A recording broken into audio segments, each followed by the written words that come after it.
everybody, and welcome to another hobby cheating video. And today we're going to talk about transferring paint from pots such as this, such as GW stuff, over to dropper bottles. And especially, and also thinning at the same time, thinning them for airbrush use, which is what I tend to do. I tend to thin them out a little bit, make them more ready. I still might use some additional thinner in my airbrush, but it's about, getting a little more consistency.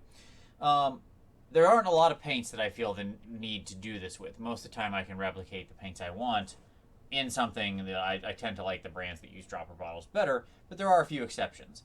This being one of them. So this is Luganath orange. I don't know what that means. I don't know what that word is. But it's one of the edge paints. And although it looks rather, it looks rather warm and sort of fiery in the screen right now because of the white balance. It's actually a rather faded pastel orange. And so there's not a lot of other colors out there exactly like it. It doesn't have near the yellow tint in reality that it does here. Anyways, so I've got that. I've already opened it, but other than that, I never used anything out of it yet because I bought it specifically for this purpose. I've got an old empty bottle of what had been glazed medium that I used at some point. I always save my old dropper bottles that I empty, be they paint or things like this, because these are very useful later. I washed it out. There's still, you can see there's still a little bit of like the dried residue on the side. I don't care. It doesn't matter any. That's only going to help us out, frankly, later. And then I've got a little thinner medium, still new here. We're going to use that in a moment. And then I've also got some good old-fashioned water. And you might have the question of like, well, is it distilled water? Is it special water? No, it's just water. But like, I have the water at my house I don't really need to distill it. It works fine. You can use whatever you want. If you have tap water that's rather hard, maybe you want to get distilled water. Okay. And I've also got a little stick, and then I've got my secret tool, which you can see is a piece of paper from an instruction booklet at putting together, let's see, looks like the spite revenants and tree revenants. Yeah. Okay, but you can see I've got it like this, and I've already rolled it up. So what I'm going to do here is at an angle, I'm going to make myself a little pseudo funnel. And you might say, why not use a real funnel? I do have one, but I'm not using it on purpose because I want to be able to unroll this, and a regular plastic funnel wouldn't let me do that. So now I've got something like that, right? Okay. That's actually a little bigger than I want. So what I'm going to do is just flatten it out and tear off that part, and there we go. Okay, so now I've got a nice little funnel there. The point being is that the reason I can later pop that out, unroll it, and scrape the rest of the paint in, as opposed to using like an actual plastic funnel where I couldn't do that. So now I'm going to shake the living bejeezers out of this paint because I really want it nice and mixed up. And this paint tends to be really thick as well, so this will be a fun example. You can see how thick that is. Okay, I'm going to try my best to put this on camera. Let's see if we can adjust our angle here a little bit. Bring it up just slightly. Okay.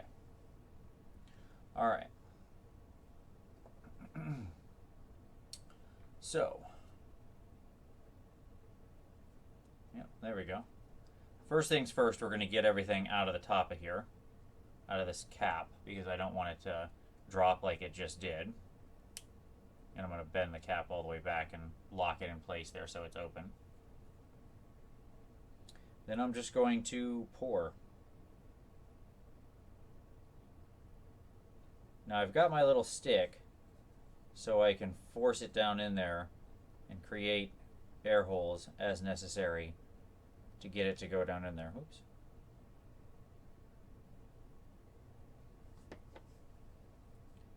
Missed a big chunk on the side here. This is a very messy process, by the way. And trying to record it on camera is not easy. I apologize. But so I got my little plunger here so I can, just push everything down in. The problem with doing a funnel like this is that there's no way for the air to escape, so it's easy for the paint to back up. Hence the little plunger. You can see I got a bunch of paint there on the side. That's okay. We can scrape all that and get it up there. You're never going to get 100% of your paint over, by the way. You're always going to lose something.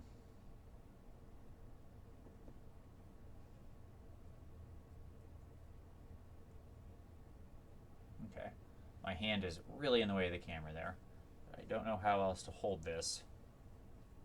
Okay, let's try that way.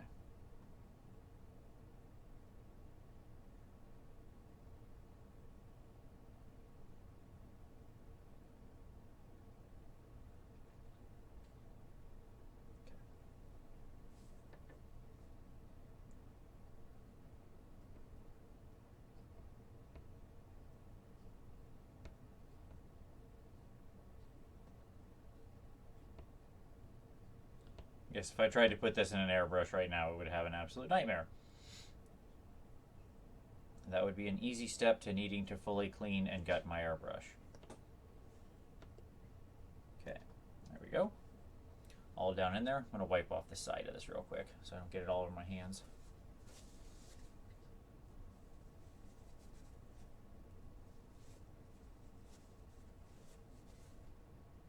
Okay.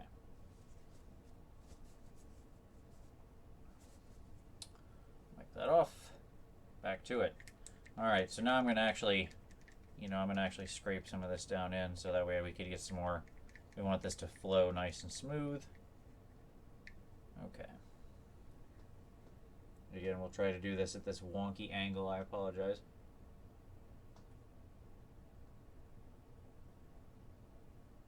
Just flowing on out. This is, the edge paints are not incredibly liquidy.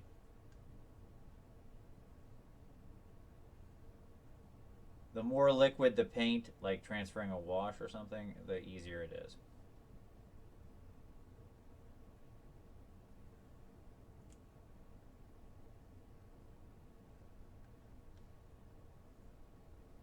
Okay, you can see I'm just kind of scraping around in there. All right, probably good enough for the moment. Make sure everything flowed down in there all right. Clean off our sides. All right, so now I'm getting getting most of it in there. I've also got a nice old garbage brush here, so I can take that and clean off and really get in there and get the sides clean. Make sure I get all that down in there. You don't want to do this with a nice brush, by the way. This should be an old crappy brush. There we go. As you can see how much paint I'm pulling out.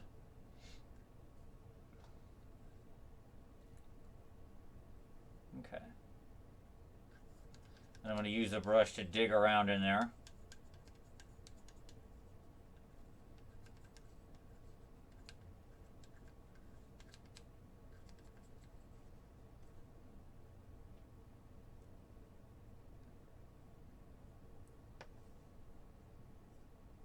There we go. Okay. So, clean that off.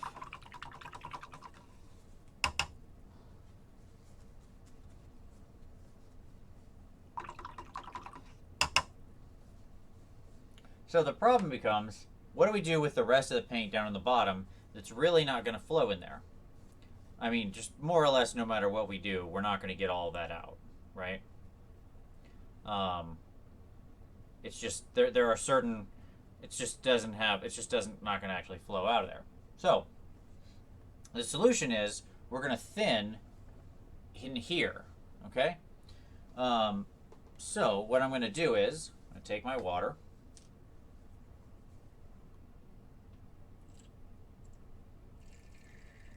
How much am I putting in there? Some. Some is the answer.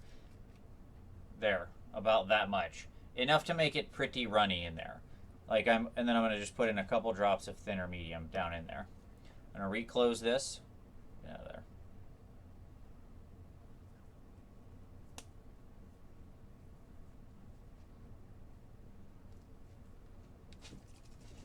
And then I'm going to shake, shake, shake, shake, shake, shake, shake, shake, shake. And what I'm trying to do is get all of that paint mixed in with that water, and that's going to help me funnel the rest of it out of there. If you've got a little agitator ball or something you can put in there, that's also quite helpful. Don't need to, though. You just got to shake it a little harder then. Okay. So now when we open it up, if you remember the consistency last time, you can see, I don't know if that's visible at all. There you go, you can see that's quite a runny paint. So now what I'm going to do is just pour the rest in.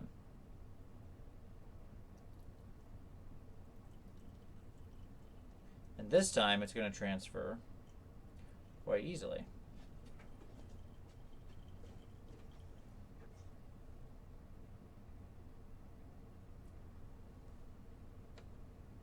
And so what I've done, you can see there, that jar is mostly empty, right?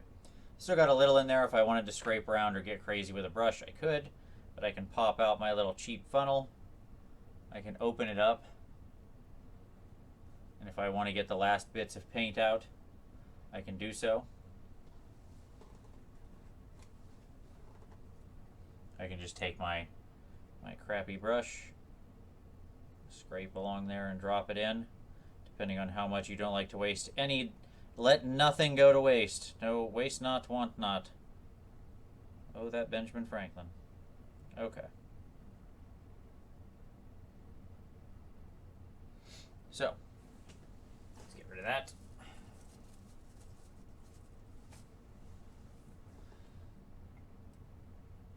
Scrape all that off.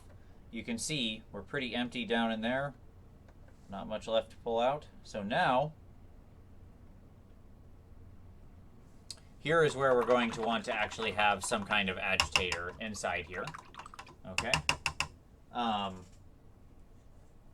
Because when you mix this up, you're going to need to put something in here to agitate the paint that you had before that was fairly thick. You want it to effectively mix with the water and thinner medium and stuff like that.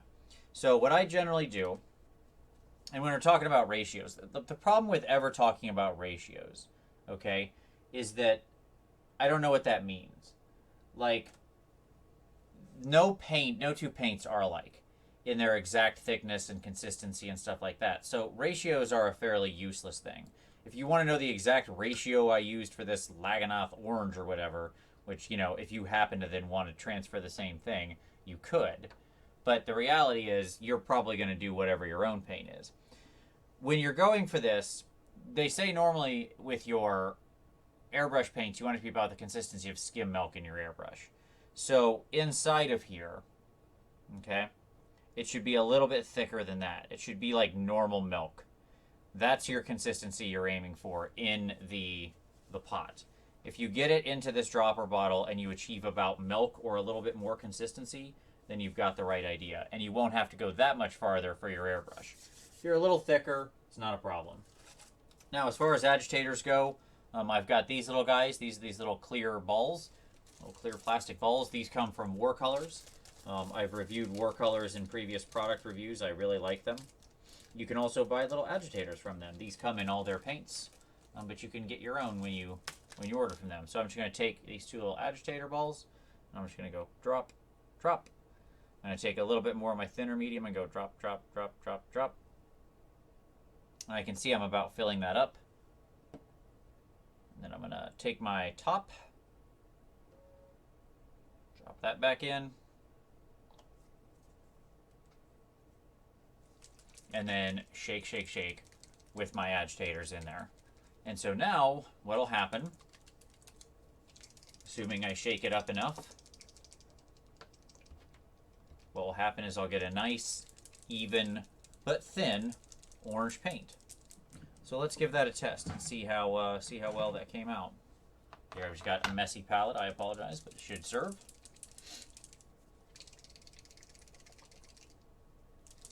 Okay, you can see we're looking pretty orange there throughout. And there we go. Perfect. Our this one is all good to go. And now I'm ready to paint with it. You can see how thin it is. It'll run there. So it's definitely thinner than it was before. Spread it around there. It's a nice consistency. A little bit of airbrush thinner and we'll be good to go there, but it's still good and thick enough for our brush painting as well without any kind of issue. And now we've got that. Now, if you want to be really sexy, you can, attempt to peel the label off of the Games Workshop bottle, because these do come off, like this label here. Like, you can actually get it from the back here. You can take that off, right? And then we're going to use a super high-tech piece of technology here you may know it as masking tape. We're going to take a piece of masking tape and cover up glaze medium. I'm going to take my other sticker here for my, whatever this is called, orange. And there we go. Ta-da! All done. So, you can mix that up more and, whatever, just to make sure it's all good to go. But there you go. That's how you transfer it and thin it out. In general, the key is you can use this pot to have your water and add it in. In general, what you're going to aim at when I want to transfer this and I want to thin it is a little... I want a total 1-to-1 between the paint that goes over and the water and thinner. So I want to end up, again, that's a raw average. The real answer is try to get the consistency of milk, but because then you can thin a little more to use in your airbrush, but you're still going to be thick enough to have some good coverage to use with a regular brush as well. You have to be careful you don't over thin, because many airbrush paints have heavier doses of pigment to be used acceptably still as brush paint. These won't necessarily have that. So you got to be careful. You don't want to thin it so much that it just can't be brushed on anymore. So I go for milk consistency. And usually that ends up being around 1-to-1 between these two and this. So there you go. That's how I transfer them. You may have your own methods as well. I hope that helps. I certainly hate GW pots or any pots with the fire of 1,000 suns. But dropper bottles are fine, and there are some good paints in the range. Hopefully this helps you transfer them over and be a little more useful to you. If you like it, give it a like. Subscribe if you're not already subscribed. Feel free to share this with a friend. Always appreciate that. And as always, enjoy your new, thinner, dropper-ready paint, and we'll see you next time.